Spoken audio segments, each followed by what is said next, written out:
pictures today of the inside of the Ford headquarters. There's a door behind you. What? Right there. So the new person will go behind you. And And I wouldn't go. the roof was like a barrel, started there and But arched basically, up. you'll end up with three And offices. it arched up. Somebody in your office. It was ceramic. What year did they change it? No, but when he hires the last one, he's got to live. 93? Okay, folks, I'd like to welcome you to the March 13th St. Charles County Council meeting.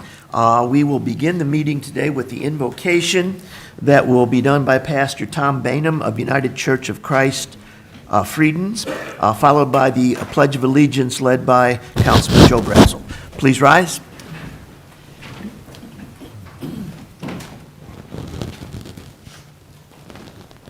Good evening.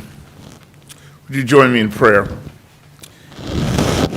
Loving and holy God, may your grace and presence cover every aspect of tonight's meeting.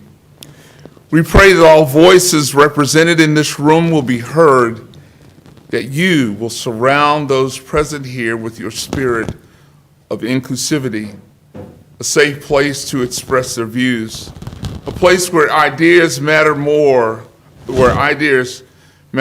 than title. God of creation, we pray that each will be engaged and involved, that all concerns and cares be addressed. Remind the council members, Lord, that you have blessed and gifted each one with the skills, wisdom, and knowledge they bring to this place. We ask these petitions in the name of the one who loved us and loves us still, Jesus the Christ. Amen. Amen.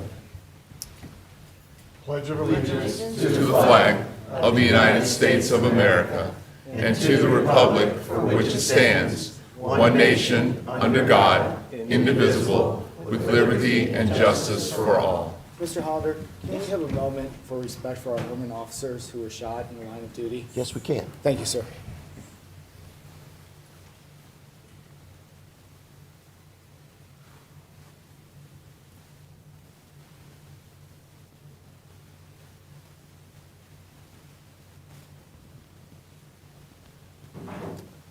Thank you. Thank you, sir. All right, we will begin with roll call. Councilman Swanson. Here, ma'am. Councilman Brazel. Here. Councilman Elam. Here. Councilman Hollander. Here. Councilman Hammond. Here. Councilwoman Schneider. Here. Councilman Baker. Here. Okay. We will begin tonight's meeting with a public presentation, a proclamation recognizing Irene Fee. Okay, County Executive.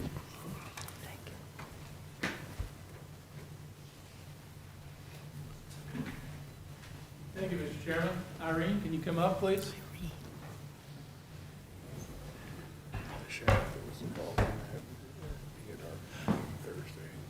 I asked if she'd be able to come up here, and they said she could jump over that.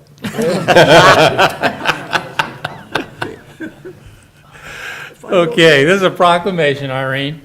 Whereas St. Charles County government is pleased to recognize individuals in the community on occasion of significant milestones in their lives and to applaud the contributions they made in their community, and whereas February 15th, 2023 marked the 105th birthday of Irene H. Fee, a treasured mother, grandmother, great-grandmother, great-great-grandmother, and friend to many. And whereas Irene was born in 1918 in the home of her aunt, Laura Rogers, in Alsea, Oregon, in the mountains of western Oregon, and was raised on her parents' dairy farm in the Willamette Valley. And whereas after graduating from Brownsville, Oregon High School as valedictorian in 1936, Irene attended the Oregon College of Education in Monmouth and was a member of the Honor Society. And whereas Irene enjoyed 64 years of marriage to Clark E. Fee until his passing in 2002, and out of that union, 2 sons were born, Richard, Ronald, who is deceased, 2 grandchildren, 7 great-grandchildren, and 2 great-great-grandchildren. And whereas Irene's life in Oregon was full as a devoted wife and mother, active in the Oregon Genealogical Society and the Springfield, Oregon Garden Club, as a lifetime member of the Lewis and Clark chapter of the Daughters of the American Revolution, and occasionally working as a store clerk. And whereas fond memories of Irene include the 4-mile horse and buggy rides to church, her first car, a Model T, recalling gas at 25 cents a gallon, and many travels in America and abroad, including Ireland, Australia, Japan, and her favorite, the Middle East. And whereas settling in St. Charles County, Irene continued her busy life, keeping up with news on her computer, enjoying her family and activities with friends, volunteering for the Darden Presbyterian Church, and in 2022, spending 300 hours helping to make quilt tops for people in need. And whereas a birthday celebration for Irene was held on February 15th at the Garden Villas of O'Fallon, when she encouraged others to, quote, keep your mind and your body active. You can't sit around, end quote. Now therefore be it proclaimed that I, Steve Ellman, St. Charles County Executive, on behalf of St. Charles County government and all the people of St. Charles County, hereby extend heartfelt congratulations and warmest wishes to Irene H. Fee. Congratulations. Let me move it this way just a little bit. Just a little bit so they can get a picture. How's that?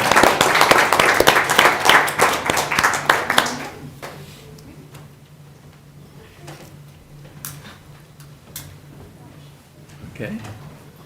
Irene, even I can remember the 25-cent gasoline. Yes. The rest was way before my time. So Yes. congratulations on Well, thank you. the future, and It's a thank you. privilege to come here and meet with you people. This is a first for this type of thing, and I very much appreciate it. Great to have you. Well, thank Okay. you, sir. Thank you. Lovely.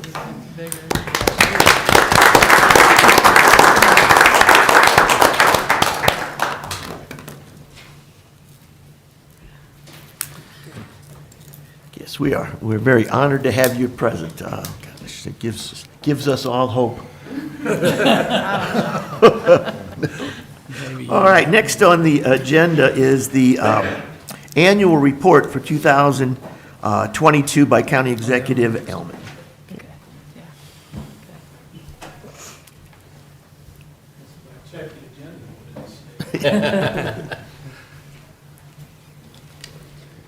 Okay.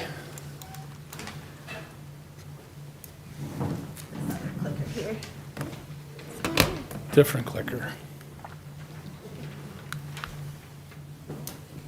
Okay, this is the annual report, of course, which all of you know is required by the charter, that once a year I sort of give the state of the county. And of course, St. Charles County, it's a great place to live, work, and play. And living in St. Charles County, some of the health outcomes, I'm sure you know that for the last 13 years, I think we've been 1 or 2 when it comes to the healthiest counties in the state, and we retain that rank. And I think that's one of the reasons why, when we look back now on some of the final COVID, hopefully some of the final COVID numbers, you can see that in terms of the number of deaths and the death rate, that we're way ahead of some of our neighbors. And I think there's probably other reasons for that, but I think one of the most important things is our people are just healthier to begin with. And to the extent we can continue them to work towards the goal of better health, I think in the future, if we ever have a crisis like this again, we'll be ready for it. Living in St. Charles County, safety, auto thefts, as you know, 2 years ago, they were way up. And they've gone down now, from 21 to 22 by 36% on auto thefts, 34.85 on auto break-ins. The most recent attempt, you all remember, was at the Schnuck store in St. Peter's. I don't know if you heard it in the news, but Joanne told me that they've arrested 2 people for that. And of course, I think that's a credit to to law enforcement, because she was telling me the day after it happened that there were no cameras. That's one of the older Snook stores and one of the few that didn't have any cameras. So it took a lot of piecing things together for law enforcement, but it's terrible tragedy. It's awful what happened to that person, but I guess the good news is we've got the person we think that did it. So, and again, you know, one of the reasons, and I can't take credit for this, we can't take credit. They kind of did this on their own. I mean, our chiefs got together, and I think our chief was one of the leaders, but they saw the problem. They knew how important fixing it was to all of us, and they've been trying to fix it, and I think they've done a great job. So much so that we got St. Louis County and others in the region copying our efforts, and of course, these are the police departments that have been working so well together. These are the stats from that task force they put together. You see the number of arrests. This is just in a 2-year period. Again, 70% of the criminals are from outside St. Charles County. So this whole crime issue that is getting so many headlines recently in St. Louis City, I've been saying for years, and I finally have heard other people start to say as well, this is a regional issue. The criminals don't pay any attention to boundaries. And the worse the crime gets in other parts of the region, the more likely we're to see it here. So, once again, kudos to our police departments and to their leadership. Very proud of them. Here's the crime rate. You can see, once again, very favorable. Favorable even compared to Franklin and Jefferson and Lincoln. I think everybody expected to see the other numbers, but once again, great job, Chief. You and your guys and gals.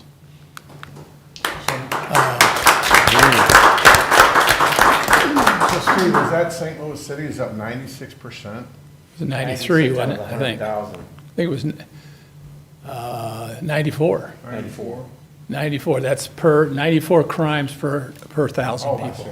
Wow. Yeah, 94 per 1,000, they got 3,000 people, or 300,000 people, so, what would that be? Do the math. It's a lot. 30 times? Yeah, 30 times, 300 times 94. That's total crimes.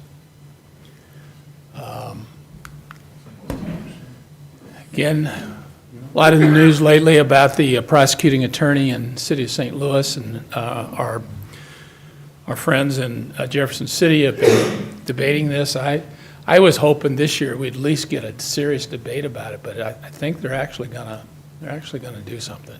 And some of us have been working on this for probably the last 3 years, and actually more progress has been made the last 3 weeks than the 3 years prior to that. And it's unfortunate that it took a tragedy like that volleyball player to kind of raise people's attention to a problem that's been going on for a long time. And this shows you how long it's been going on.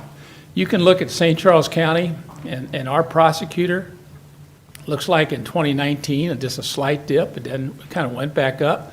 But I think that line pretty much reflects our growing population. You know, he's got a few more cases because we got more people. In St. Louis City is the yellow, and you can see they started out way ahead of us in cases, and now are behind us. They're just not filing the cases. If you can't file the cases, you can't get convictions. I guess a little surprising too to see St. Louis County doesn't seem to be too far behind. They're on the same, what should I say, the same trend. Their trend is closer to the cities than to ours. But anyway, that when you hear these stories about the city, I think you appreciate the good job that Tim Lomar and his staff have done, and the good job that our judges do moving those cases through. Safety in the school, of course, you all know. I won't spend much time on this, but something I will talk about when I kind of take the show on the road here, And by the way, if any of you want to use this to make presentations in your district or whatever, please be assured it's available, and we can make slight changes to fit your particular district if you'd like. But as you know, we've got those officers in the schools, and you know, it's been a challenge, I know, Chief, but I'm hearing a lot of people feel good about it, and there's no way you can guarantee that we won't have tragedies in our schools, but you can do all you can. And I know we got money to pay for it the next year, and the next year I'll be trying to dig as deep in our pockets as we can to help you support efforts to keep that going. But we'll have more information on it by then. As you know, this is my effort to kind of recruit some people. I mean, we still got a lot of openings. We are still short. I know in communications are the Jeff Smith's department, emergency communications. I know I talked to him the other day. He was way down, and he's getting back. He's still down, but it's manageable. He said he had 9 people in a class, and he thinks 8 of them have a real good chance of passing. So anyway, we're starting to see some progress, but there's still plenty jobs in St. Charles County if people are looking. Again, this just shows you the population and the new jobs that are created. And of course, you can see our population grew, but our new jobs grew what? 3 times what our population growth was, as opposed to say Franklin County, their population grew, but jobs grew about the same. Jefferson County, it looks like their population grew a lot more than their jobs.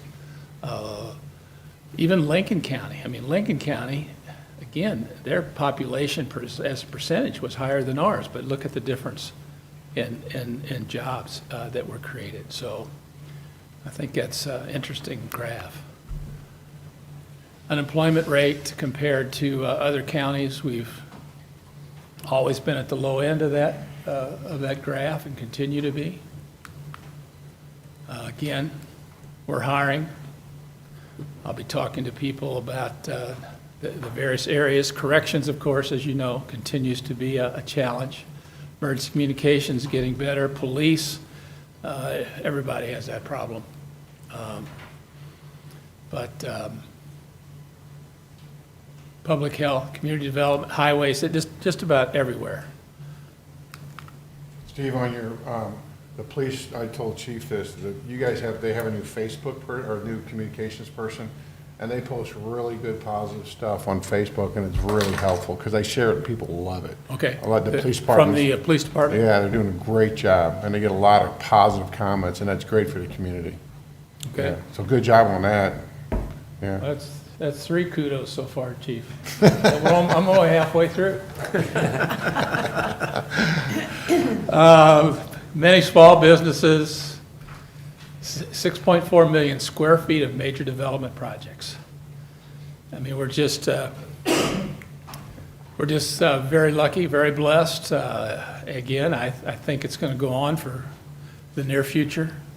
Long term, boy, I just feel like the region's got to get its act together for us to continue to have the kind of growth and prosperity that we've enjoyed. Transportation's always been important and continues to be. $30 million in road and bridge improvements, getting that transportation sales tax passed for another 10 years. I don't know if I'd want this job if we hadn't gotten that passed. But it shows you, even in a conservative county like St. Charles that hates taxes, if it's a tax where the people can see how the money's being spent, see what they're getting for their money. Every time we've had it, I think it's gone up, hasn't it, Mike? Yep. Yeah. Wentzville bottleneck still 31st worst in the nation. They were supposed to go ahead and issue, do bids for that bridge in June, and it looks like it may be delayed a couple months. I'm not happy about that, but if it's only a couple months, we'll be okay. We're gonna stay on top of this and make sure that they don't find any other excuses to delay it at all.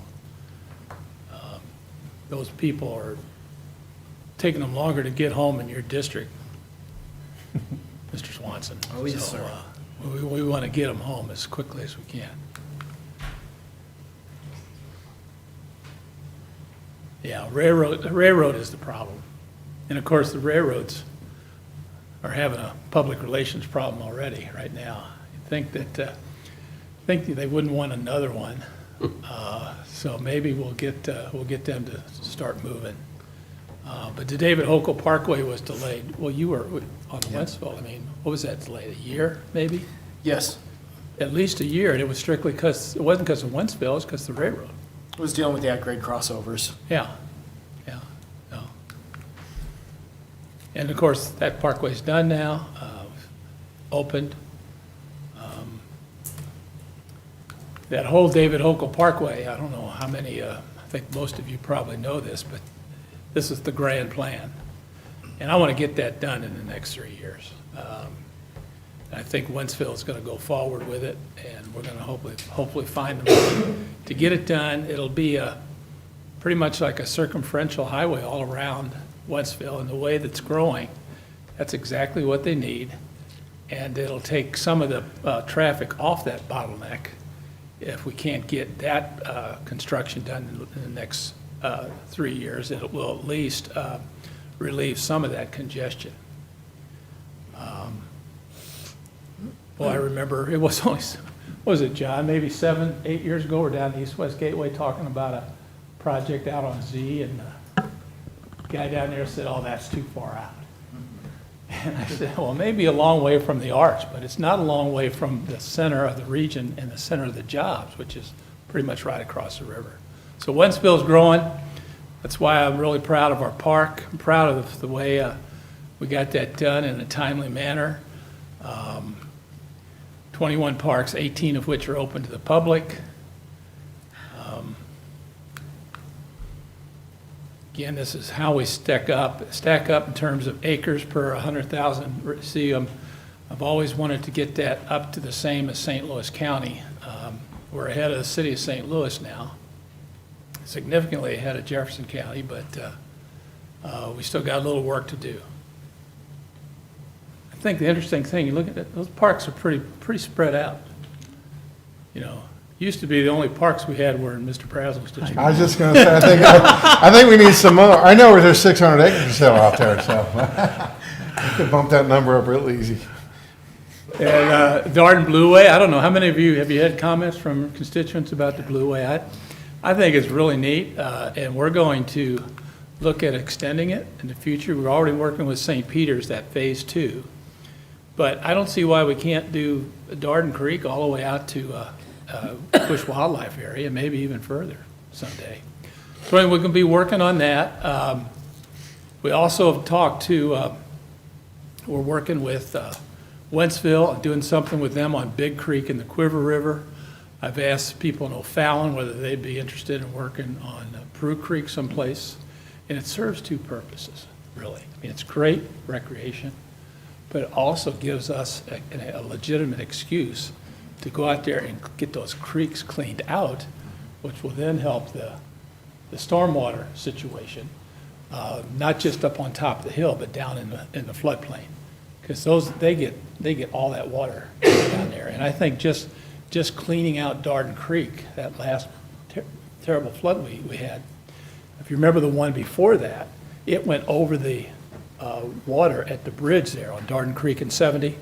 It got backed up and went over.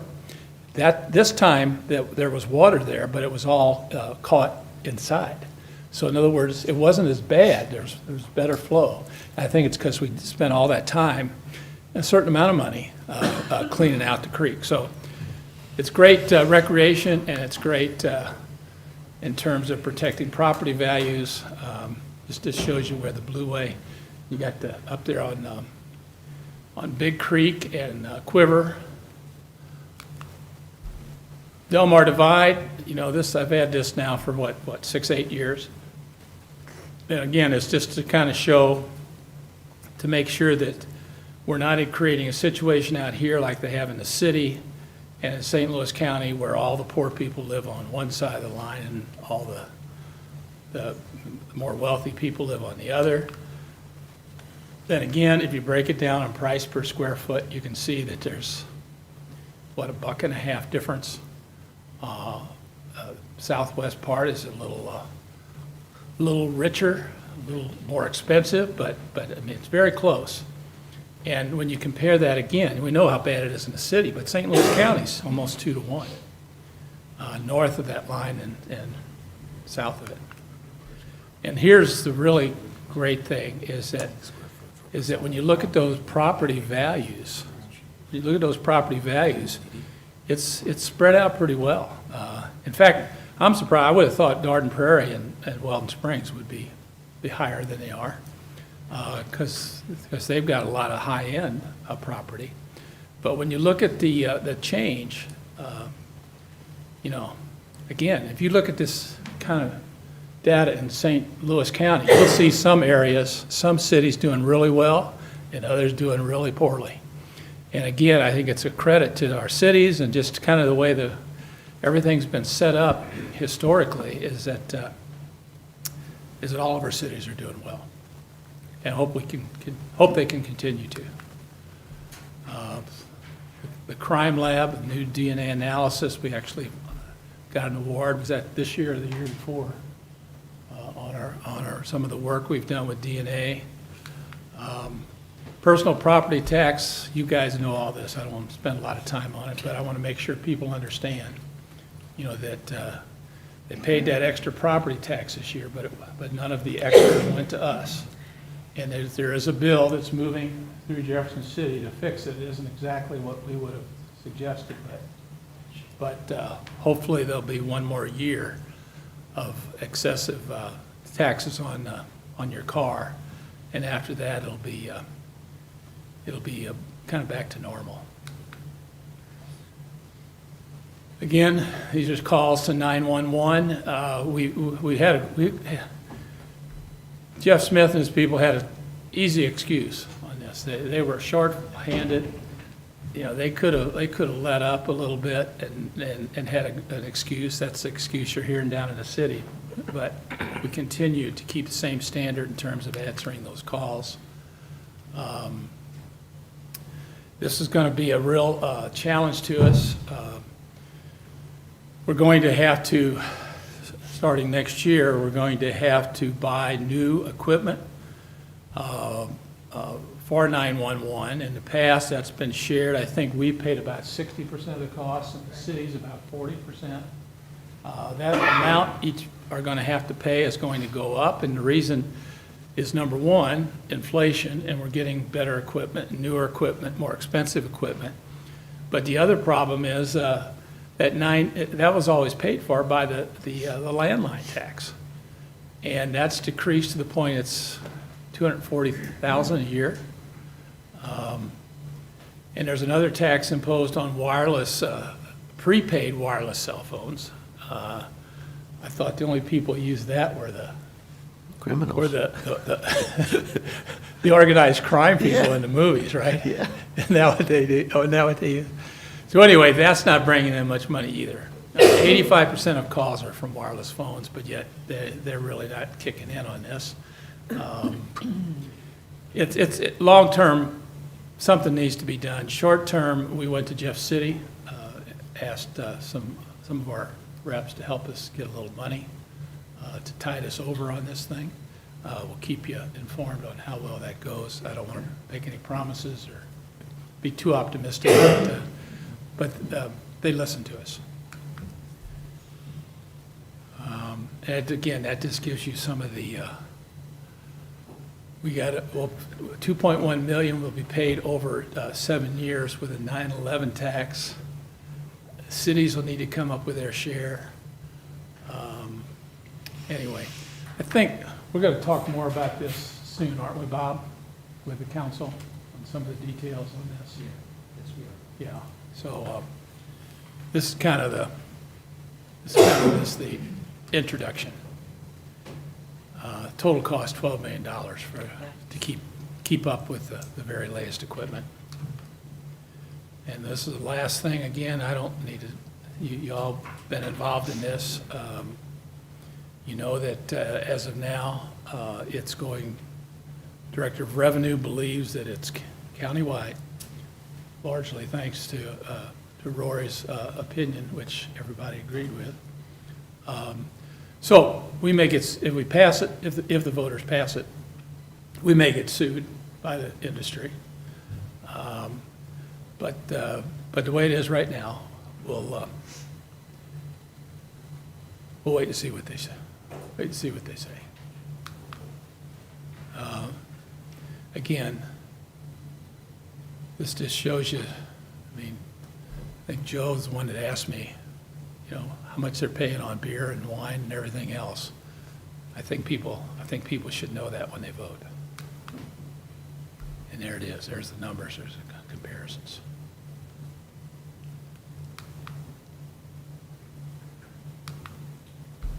Thank you. Good job. Any questions? That's good. It's Okay. encouraging. Thank you. Thanks, sir. Thank you. Very informative. Next on the agenda is the public comments.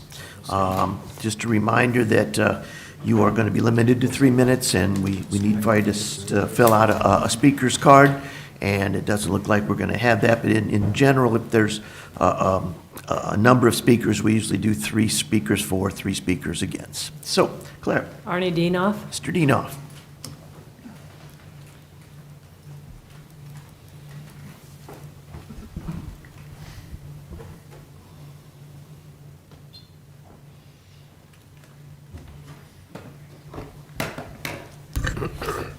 Good evening, members of the County Council. My name is Arnie A.C. Dienoff, County Public Advocate. And first of all, I'd like to congratulate Irene H. Fee. She was born in 1918, 105 years old. Wow, that's a mile mark for us. The Herman police shooting breaks my heart. My condolences and grievance and sympathies go out to 34-year-old Detective Sergeant Mason Griffith of the Herman Police Department. He lost his life in the line of duty yesterday, approximately 5:25 p.m. Please keep in your prayers injured officer, 31-year-old Adam Sulentrup of the Herman Police Department. He's undergoing surgery and trying to recover. Thank you, Chief Frizz, for sending and offering resources and manpower needed in Gasconade County, because they're a small county of less than, I believe, 15,000 people. And they don't have the resources, and thank you for that fortitude and good thinking on your part to be a good neighbor.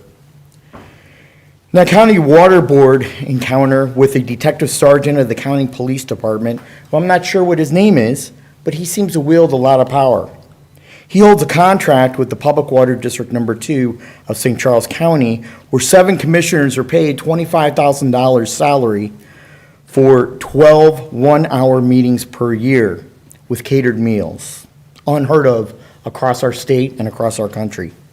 At the Thursday, March 9th meeting, this sergeant detective of the St. Charles County Police Department violated my civil rights, asked to search my person and bag without a search warrant, without authority, blocked my access to the meeting room in violation of Chapter 610 of the Revised State Statutes, falsely and wrongly accused me, kept questioning me like a police detective, this detective sergeant violated my First Amendment, my Fourth Amendment, my Eighth Amendment, my Ninth Amendment, and other state laws to include the Open Meetings Act, Chapter 610 of the Revised State Statutes of Missouri.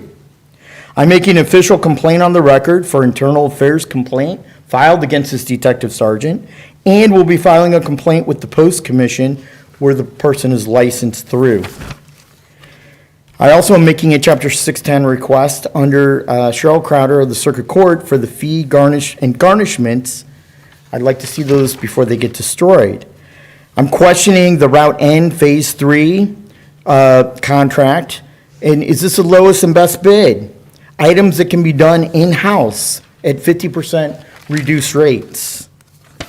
And finally, Mr. Rory O'Sullivan, I'm asking that you, for the betterment of community, waive the $1.50 so I can get the contracts of Mike Gibbons and Tom Dempsey. I'm also requesting under Chapter 610, Thank you, weekly sir. email Mr. Dinoff. updates that are sent to all county council members for Mike Gibbons and Tom Dempsey. Thank you, That's an sir. official request. Thank you, sir. Thank you.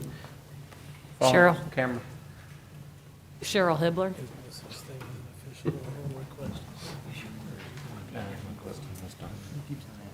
Good evening. Well- My name's Cheryl Hibbler. well, welcome, and Cheryl.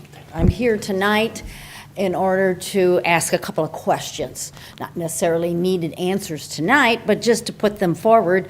One of the things that we were noticing is that a town hall is planned for this Thursday at the Family Arena here in St. Charles City, and it's shown as being held by a group called Cause for America. And the questions some of us have had about that is how much this is costing, whether or not the Cause of America is paying for the use of the Family Arena. Will county employees be necessary there all night long? And some of the questions there regarding the facility owned by St. Charles County, and we were wondering if that is a possibility for the use of the Family Arena, how any other non-partisan group might be able to get the same benefit of using the Family Arena. If it is not where they're paying, it would be a perfect place for a lot of nonprofit, nonpartisan groups to have meetings and town halls just like that. So my name and contact is on the speaker's card, so if I could get some answers to those questions so that we could understand how it was all working. Okay? Thank you. County Mr. Chairman, Executive. Yeah, I think I can address that now and say that it's being rented by private individuals. They're paying the same kind of rate that Bernie Sanders paid when he came in, 4 or 5 years ago. Okay? Yes. All right. All right. Cherry Crockett. Sure.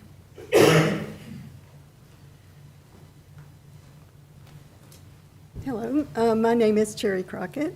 I live in District 7, Mr. Baker's, and I'm his constituent. I was kind of surprised to see that this town hall, which I'm also here to ask questions about, says it's hosted by 4 county council members, including Mr. Baker. I wondered what that means, hosted by, because it doesn't say it's hosted by the county council, it says it's hosted by 4 county council members. So I'm curious about that, because it kind of implies that the county council is approving this town hall. I also would like to know, well, we know who's paying for the arena now. So that was one question I had that Cheryl has asked. And I wondered, if 4 council members chose to put their names on this town hall, if maybe some of the 3 that did not do that, maybe if they could speak to why they didn't. Thank you. I can speak on at least my part of the 4. So when I was running for county council, I had a lot of people approach me about the county council elections and to make sure they're safe. So, and I'm not going to speak for Matt, but I believe you probably had the same questions and comments. So frankly, for me, as I view it, is a fact-finding mission. I want to understand what the county council, what the county election authority does when we have an election. And we were fortunate enough to go last Friday and spend some time with Kurt Barr, and I thought it was very informative and sure shed a lot of light to me on what's being done. So what this is, and I view this as being just, I want to understand what the concerns are, and if there's issues, how can we address those? Yes, please, thank you. Excuse me, point of order. We're not supposed to have back and forth at this time. That's correct. Yes, so you can, I'll give you a call. I'd love to talk about it. That would I'd be be Yeah, happy to talk I'd to just you. like That to would be the say that best way I'm to also address this. an election judge, and I think our elections are very well run. I think so, too. Thank you, ma'am. And I would say, and I agree with what Matt said, if you can get my phone number from Claire, anybody wants to call me, you're welcome to call me. Okay, thank you. Don Crozier. Hi, my name is Don Crozier. I've been a resident of the county for 40 years or so. And I also am speaking about the event at the Family Arena. My concern is if it's truly about election integrity, it would seem like that Kurt Barr and his office would be on that flyer. I don't know why, they aren't a part of it because, as the previous speaker said, and I've been an election judge, I think it's a very well-run operation. And, I just think that his office would be a part of this, and apparently it's not. Thank you. Thanks, sir. Dwayne Jansen.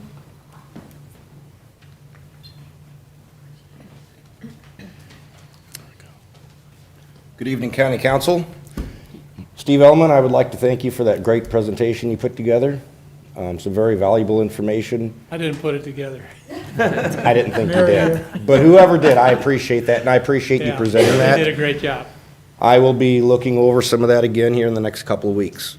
I actually came here tonight to talk about a couple of things, but, I'm starting to hear other things. Mr. O'Sullivan, I've heard Arnie Dienoff trying to get information from Mr. O'Sullivan, meeting after meeting after meeting. Why must he fight so hard to get information that is public knowledge? Why? Why is that, Mr. O'Sullivan? Typical response, head down. Tim Baker, thank you for standing up and mentioning what you did about the meeting that I was unaware of coming up at the Family Arena. I doubt I'll be able to go, but if I can, I will. I gotta say, my comments on tonight's meeting that I came here to present, I will present them at the next meeting I attend. Because every meeting I watch, every meeting I attend, I seem to get sicker and sicker with the county of St. Charles, Missouri. Thank you. Thank you, sir. Claire? That's the final speaker. Okay. Seeing no more speakers, we will move to the consent agenda.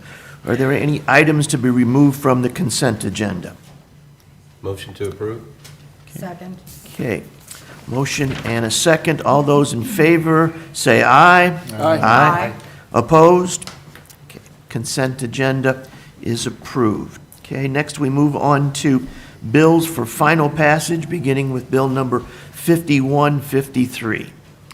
Bill number 5153, an ordinance amending certain sections 205.020, 205.040, 205.064, 205.110, 205.120, 205.130, 205.140, 205.142, 205.145, 205.147, and 205.180 of the ordinances of St. Charles County, Missouri, animal regulations.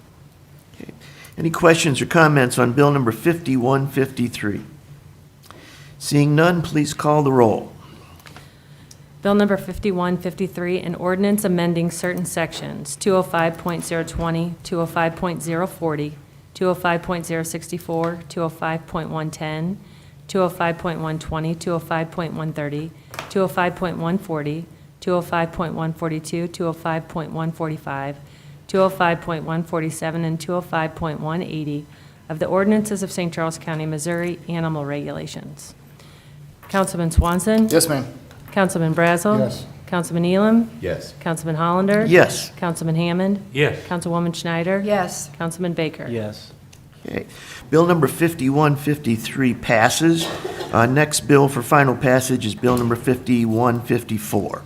Bill number 5154, an ordinance authorizing the county executive or his designee to execute a memorandum of understanding with the American Red Cross to define a working relationship between the Red Cross and St. Charles County Regional Emergency Management to prepare for, respond to, and recover from emergencies and disasters. Questions or comments on Bill 5154? Seeing none, please call the roll. Bill number 5154, an ordinance authorizing the county executive or his designee to execute a memorandum of understanding with the American Red Cross to define a working relationship between the Red Cross and St. Charles County Regional Emergency Management to prepare for, respond to, and recover from emergencies and disasters. Councilman Brazel? Yes. Councilman Elam? Yes. Councilman Hollander? Yes. Councilman Hammond? Yes. Councilwoman Schneider? Yes. Councilman Baker? Yes. Councilman Swanson? Yes, ma'am. Okay, bill number 5154 passes. Last bill for final passage is bill number 5155. Bill number 5155, an ordinance authorizing the county executive or his designee to execute award letters, awarded agency contracts, and property transfer documents from the Office of Justice Programs for receipt of funds in the amount of $11,642 from the Edward Byrne Justice Assistance Grant Program, and further amending the 2023 budget adopted by Ordinance 22-087 by providing supplemental appropriation and transfer of funds to accommodate acceptance of a JAG grant to purchase a mobile polygraph system. Questions or comments on 5155? Seeing none, please call the roll. Bill number 5155, an ordinance authorizing the county executive or his designee to execute award letters, awarded agency contracts, and property transfer documents from the Office of Justice Programs for receipt of funds in the amount of $11,642 from the Edward Byrne Justice Assistance Grant Program, and further amending the 2023 budget adopted by Ordinance 22-087 by providing supplemental appropriation and transfer of funds to accommodate acceptance of a JAG grant to purchase a mobile polygraph system. Councilman Elam? Yes. Councilman Hollander? Yes. Councilman Hammond? Yes. Councilwoman Schneider? Yes. Councilman Baker? Yes. Councilman Swanson? Yes, ma'am. Councilman Brazel? Yes. Okay, bill number 5155 passes. Next up are bills for introduction, beginning with bill number 5156. Bill number 5156, requested by Amanda Brower, sponsored by Matt Swanson and Joe Brazel. An ordinance approving a first supplemental agreement with the Missouri Highways and Transportation Commission and Missouri Governor's Transportation Cost Share Program for conceptual design of improvements needed to reduce congestion at the interchange of Route I-64, I-70, US 61. Questions or comments on 5156? Yeah, I've got a question. Yes, Mr. Baker. So, are we paying $1 million for the preliminary study? Is there any more cost that's coming out of the road board for this? Or will there be? So this agreement actually, MoDOT's paying us back. Okay. So in 2019, we forward funded, we provided MoDOT $1 million to look at the interchange of I-70, I-64, US 61. That allowed for the preliminary design to proceed forward when MoDOT, this was before they had adequate revenues to start new studies. Allowing that project to move forward and the additional STIF funding to be secured. Now that they have additional revenues, they're paying us back the $1 million that we forward funded. So there's no more funding from us on this? Correct. Okay. This is getting that $1 million that we forward funded for the preliminary design back in 2019 back. Thank you. It's good to hear. Any other comments on 5156? Okay, next bill for introduction, bill number 5157. Bill number 5157, requested by Tracy Bain, sponsored by Terry Hollander. An ordinance authorizing the non-binding projected tax rates of the county for the General Revenue Fund and for various special funds of and for the County of St. Charles, Missouri for the year 2023 in order to develop the notice of projected tax liability to accompany the assessor's notice of assessed value, all as mandated by Senate Bill 711, 2008. Questions or comments on 5157? Okay, next up for introduction, bill number 5158. Bill number 5158, requested by Sarah Evers, sponsored by Terry Hollander. An ordinance authorizing the county executive to execute a nursing student affiliation agreement with St. Charles Community College and School of Nursing and Allied Health. Questions or comments? Seeing none, we move on to the final bill for introduction, 5159. Bill number 5159, requested by Sarah Evers, sponsored by Terry Hollander. An ordinance authorizing the county executive to execute a field site affiliation agreement with Truman State University. Questions or comments? Seeing none, are there any tabled bills to be removed from the agenda? You know, Terry, 5085, we already passed the substitute. Should we just? what do It we falls do? off after this meeting. Okay, fine. Yeah, so, okay. All right. Any announcements, miscellaneous? Yes. I have some announcements. I want to refer back to the town hall meeting that was spoken about earlier. The four council members mentioned, Mr. Swanson, Mr. Baker, Mr. Hammond, we're hosting a town hall meeting at the Family Arena on Thursday. And doors open at 5:30. It starts at 6:30, and 6:30 to 8:30. Now, with some of the folks that were in the audience talked about the Cause of America. The Cause of America is only assisting with registration, and they are a nonpartisan group. You can get on the website and look them up. They're just assisting with the event, with some organization, things like that. It also says on the flyer and all the notices that were put out that this is a nonpartisan event. It's free and open to the public. We have a speaker, Clay Parka, who is a cyber expert, and Clint Curtis is also another cyber expert. Kurt Barr will be there. He was invited. I personally invited him. I want him to be there, and he said he would be there. There's going to be over 20 elected other officials in there, some senators and some state legislators, and everyone's welcome and everyone's invited. And my view is this is something that is very important to our country and our county and our community. And I think that you should just always hear people out, whatever side it is. You don't want to say our elections are fine. They may be fine, but there may be some issues that we should look at. There may be some things that we should have a conversation about. You don't shut people down. You hear what needs to be said and have an exchange, have a dialogue. And that's what this is. This is going to be a professional, polite meeting. We have these two experts, and then we have questions. Now, you can get online, and you can ask questions now, or you can ask questions during the meeting. We're not letting the general public come up and ask questions due to time, but they can ask questions to a moderator. All the elected officials will be able to ask questions, and so that's how that's going to be run. It's a time thing. We only have 2 hours. They have a soccer game in the mornings or that next day, so we promise to be out of there by 9 o'clock, and that's what we're going to do. So that's why we're in it at 8:30. So this is a great event. I would hope to see the council members and some of the executive to come. If you guys want to just see it, they're going to have some exchange of some great ideas, and it's, like I said, it's information sharing. If some of you folks, if someone think, oh, that's stupid and crazy, then that's fine. I mean, but you always should just talk about things, and that's what this is about, basically. And what Mr. Baker said earlier, a lot of us, during a lot of the things that happened in the last year or two, our constituents demanded some explanations, demanded some questions. There's nothing wrong with having questions and dialogue. And what they promised, and I promised my constituents, that we would have this conversation. We will talk about this. If the ideas, I hope, it's like I said, it's nonpartisan. I wish Democrats, liberals, Republicans, conservatives, I want everyone to show up to this thing and just listen and see what the ideas are and what some of the facts are, and just share. That's what we're asking. And so you never, like I said, want to shut anybody down. And so that's what this is about. Does the county get a videotape it for everybody else that can't make it? We are not, the county is not, we are hiring, yes, we have a documentary film crew filming it, yes. Put it on our TV. Yes. Well, it won't be on, I don't know, it won't be on the county's website. We're gonna have our own, we'll get it and put it out to whoever wants it. All right.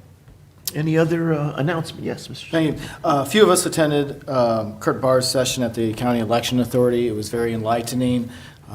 We spent quite a few hours there, so that helped out quite a bit. And also, I had an opportunity to tour the parks with Ryan.